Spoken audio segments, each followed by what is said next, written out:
byose biragendana n'intambara ikomeje mu burasirazuba bwo hagati. Ni intambara ihanganishije Leta Zunze Ubumwe za Amerika, Israel ndetse n'igihugu cya Iran, aho rwose iyi ntambara igitangira isi yose yahise igira ubwoba bukomeye cyane bitewe n'ibiciro by'ibikomoka kuri peteroli bishobora kuzatumbagira cyane. Niko byagenze rwose, nta na kimwe kigeze gitungurana, uretse ko rwose n'ubundi mu Rwanda naho byaje gutumbagira ku rwego rukomeye cyane, uretse ko n'ubundi byaje kubaho nyuma bitandukanye n'ibindi bihugu bigiye bitandukanye byo byakomeje no kugenda bitaka ku rwego rukomeye cyane.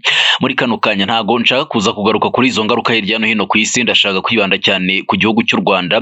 Ni nk'ubwo ngubwo rwose urwego ngenzuramikorere rurarwongeye gutangaza ibiciro bishya bya peteroli, aho rwose kuri ubu ngubu litiro ya essence yageze ku 2938. Ni mu minsi mike cyane rwose ishize nibwo bari batangaje ko litiro ya essence iri kugura 2333. N'ubundi muri rusange birumvikana neza cyane ko rwose hamaze kuba hiyongeraho amafaranga menshi cyane ageze nko kuri 635. Ibyo rero nibyo tugiye kuza kugenda dukomozaho, tugiye kuza kwibanda kuri iri tangazo, ariko kandi turanakomeza kugenda tubahereza updates zigiye zitandukanye kuri iyo ntambara yo mu burasirazuba bwo hagati. Ni nk'ubwo ngubwo rwose yari yashize iminsi Iran ndetse na Leta Zunze Ubumwe za Amerika bigomba kugirana agahenge ko guhagarika imirwano, gusa Iran yari yatangaje ko itazigera igira ikintu ikora na gatoya. Ni mu gihe Israel nayo itari yagira icyo ikora kugira ngo ihagarike imirwano cyangwa se itanga agahenge kuri Libani. Birumvikana neza rero Israel nayo yamaze kuba itanga agahenge k'iminsi 10 kuri iyo mirwano ikomeje kuyihanganisha na Libani muri rusange. Ni muri kano kanya ndagira ngo ntizimbye mu magambo, tugiye kuza gukomoza cyane rwose kuri izo updates zihutirwa cyane, ariko kandi nkomoza cyane nitsa kuri bino biciro byo mu Rwanda muri rusange. Inama rura iri kugira abaturage b'abatura Rwanda muri rusange, nibyo tugiye kuza gukomeza kugera turebera hamwe muri iri tangazo ry'urwego ngenzuramikorere ry'u Rwanda rura muri rusange. Ariko turaza no kwibasira cyane rwose iyi ntambara yo mu burasirazuba bwo hagati, tugerageze kuyinjiramo turebe mu by'ukuri uko byagiye bigenda, kugira ngo n'ubundi ikomeze gukaza umurego ku buryo rwose ikomeje kugenda igira ingaruka hirya no hino ku isi. Ndagira ngo ntizimbye mu magambo, ngiye kuza gukomoza kuri ayo makuru agiye atandukanye. Ni amakuru menshi cyane agiye atandukanye uzakomeza kugenda ubonera ku gihe. Ngendwa Tuyiringire Ahmed. Ni amakuru menshi cyane agiye atandukanye uzakomeza kugenda tukugerezaho ku gihe n'ubundi muri rusange. N'urwego ngenzuramikorere rura rwatangaje ibiciro bishya by'ibikomoka kuri peteroli, aho litiro ya essence yageze ku 2938 by'amafaranga y'u Rwanda, yiyongereyeho 635 ivuye ku 2303 by'amafaranga y'u Rwanda. Litiro ya mazutu yagomye kuba 2205. N'ubundi muri rusange ibiciro bishya rura yabitangaje kuri wa 16 Mata mwaka 2026, yemeza ko bitangira gukurikizwa kuri uyu munsi ku itariki ya 17 Mata mwaka 2026 isaa 12 za mu gitondo. Ibiciro byaherukaga kongerwa ku itariki ya 3 Mata mwaka 2026. Icyo gihe litiro ya essence yageze kuri 2303, aho yari yiyongereyeho 318 gusa, mu gihe litiro ya mazutu yageze kuri 2205, bivuze ko yiyongereyeho 257. Nabyo byaherukaga guhindurwa ku itariki ya 4 Werurwe mwaka 2026, aho litiro ya essence yari ku 1989, mu gihe mazutu yari yageze ku 1948. Itangazo ryashyizwe hanze ku munsi w'ejo ku itariki ya 16 Mata rigaragaza ko ibiciro byashyizweho hashingiwe ku mpinduka ziri ku isoko mpuzamahanga ry'ibikomoka kuri peteroli ndetse n'ingamba za Leta y'u Rwanda yafashe mu guhangana n'ingaruka z'izo mpinduka zigenda ziyongera ku isoko mpuzamahanga. Rigira riti kubera ingamba zafashwe zigamije guhangana n'ingaruka zaterwa n'izo mpinduka, igiciro cya mazutu nticyahindutse mu rwego rwo gukomeza kunganira ingendo rusange z'abantu n'ubwikorezi bw'ibintu ndetse n'ibikorwa by'ubukungu muri rusange. Rura yavuze ko abaturarwanda basabwa guteganya neza ingendo zabo, gukoresha cyane cyane imodoka zitwara abagenzi mu buryo bwa rusange cyangwa se gusangira imodoka, no kwirinda ingendo zitari ngombwa hagamijwe kugabanya ikoreshwa ry'ibikomoka kuri peteroli. Urwego ngenzuramikorere rura kandi rwatangaje ko ruzakomeza gukurikiranira hafi impinduka ziri ku masoko mpuzamahanga y'ibikomoka kuri peteroli.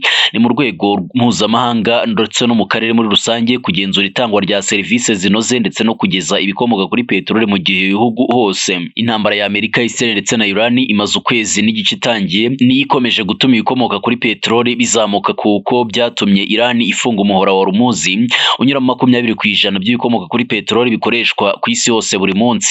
Mu minsi ishize Iran ndetse na Amerika byemeranyije agahenge, abantu batangira kwiruhutsa bavuga ko ibintu bigiye gusubira mu buryo, ariko impande zombi zirananirwa. Mu biganiro byamaze amasaha arenga 20 makumyabiri byose biri guhuza impande zombi.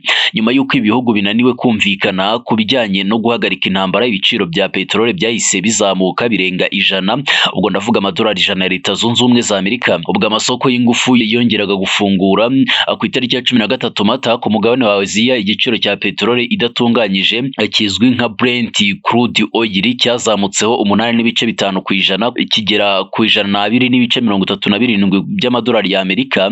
Peteroli y'ubwoko bwa West Texas Intermediate nayo yazamutseho 9 ku ijana igera ku 105.34 by'amadolari ya Amerika. Ubwo hazamurwaga ibiciro bya lisanse ku wa 3 Mata mwaka 2026, Minisitiri w'Intebe Dr Nsengiyumva Justin yabwiye abanyamakuru ko rwose iki kibazo kiri kugira ingaruka ku bukungu bw'u Rwanda. Ati kiriya kibazo kiri kugira ingaruka mu buhahirane mpuzamahanga, cyane cyane mu bijyanye n'ingufu n'ubwikorezi, bikaba byaramaze kugira ingaruka zigaragara ku biciro ku isoko mpuzamahanga, cyane cyane ku biciro by'ibikomoka kuri peteroli ndetse na gaze. Yasobanuye ko ku Rwanda iyi ntambara iri kugira ingaruka zikomeye cyane ku bicuruzwa byoherezwa mu mahanga, aho zimwe mu nzira zamaze gufungwa zirimo nk'ibyoherezwa muri Leta Zunze Ubumwe z'Abarabu. Uburyo bwa kabiri ni ubujyanye n'ibyo rutumiza mu mahanga, aho ibiciro byazamutse ku isoko mpuzamahanga, bityo no mu Rwanda bitazabura kuzamuka. Ati izo ni ingaruka turi kubona zishobora kuzaba ku bukungu bw'igihugu cyacu. Biteganyijwe ko bizagira ingaruka ku bukungu bw'isi muri rusange, aho biteganyijwe ko bizava kuri 3.3 ku ijana bikamanuka bikagera kuri 2.7 ku ijana. Bizagira ingaruka kandi ku bwiyongere bw'ibiciro ku isoko mu Rwanda, bisobanuye ko bizagira ingaruka hafi kuri buri munyarwanda wese. Tugomba kwitegura rero ariko tudakangaranye. Raporo yashyizwe hanze ku itariki ya 14 Mata mwaka 2026 ikigo mpuzamahanga gishinzwe ingufu International Energy Agency cyemeje ko ubusabe bw'abashaka ibikomoka kuri peteroli buzagabanyukaho utugunguru 80,000 ku munsi muri uyu mwaka n'ubundi wa 2026. Byose birakomeza kugenda bitezwa umurindi n'intambara ikomeje mu burasirazuba bwo hagati, n'ubundi ni intambara ikomeje guhuza Israel, Leta Zunze Ubumwe za Amerika ndetse na Iran, aho n'ubundi muri rusange Iran igaragaza neza cyane ko izakomeza kugenda ihangana ku rwego rukomeye cyane na Leta Zunze Ubumwe za Amerika ndetse n'abakomeza gushaka kurwanya ubutegetsi bw'icyo gihugu muri rusange. Ni nyuma y'uko Iran itangaje neza cyane ko rwose ibyo Leta Zunze Ubumwe za Amerika ziri kugenda zitangaza nta kintu na gito bishobora kugeraho, mu gihe Israel ndetse na Liban nabyo bitari byatanga cyangwa se byemeranya ku gahenge ko iyi ntambara izakomeza gukaza umurego. Ibyo byahise bituma Perezida wa Leta Zunze Ubumwe za Amerika Donald Trump yashyira igitutu kuri Israel ndetse na Liban muri rusange, nabyo byemeranya agahenge kagomba kuba iminsi 10. Perezida wa Leta Zunze Ubumwe za Amerika Donald Trump yatangaje ko Liban ndetse na Israel byemeranyije agahenge k'iminsi 10 kaza gutangira isaa 6 z'ijoro. Mu butumwa yashyize hanze, Trump yavuze ko yiganiriye na Perezida wa Liban Joseph Oni ndetse na Minisitiri w'Intebe wa Israel Benjamin Netanyahu. Ni nyuma y'iminsi mike cyane Israel itangije intambara kuri Iran igahitana abayobozi batandukanye bayo barimo na Ali Khamenei, umuyobozi w'ikirenga wa Iran. Umutwe wa Hezbollah ubarizwa muri Liban wahise nawo urasa kuri Israel mu guhorera uyu muyobozi. Intambara itangira ubwo ngubwo. Icyakora mu butumwa Trump yashyize hanze ntabwo yigeze avuga Hezbollah. Ati nagiranye ibiganiro byiza na Perezida Joseph Oni wa Liban, wubashywe cyane na Minisitiri Bibi Benjamin Netanyahu wa Israel. Abayobozi bombi bemeranyije agahenge k'iminsi 10 gatangira isaa 6 zo mu Rwanda kugira ngo bagere ku mahoro hagati y'ibihugu byombi. Yakomeje agira ati ku itariki ya 14 Mata mwaka 2026 ibihugu byombi byahuriye Washington DC, biba ubwa mbere mu myaka 34 bahuye n'umunyamabanga wa Leta Zunze Ubumwe za Amerika ushinzwe ububanyi n'amahanga Marco Rubio. Trump yavuze ko yasabye Vice Perezida wa Amerika J.D. Vance, Rubio ndetse n'umuyobozi w'inzego z'umutekano za Amerika Dani Urazini Kayine gukorana na Liban ndetse na Israel kugira ngo hagerwe ku mahoro arambye. Ati ni iby'agaciro gakomeye cyane kuba narahagaritse intambara 9 mu isi, iyi izaba iya 10 mureke bigerweho. Ni igitekerezo cyakiriwe neza na Netanyahu wavuze ko azaba ari amahirwe adasanzwe kugirana amasezerano na Liban agamije amahoro.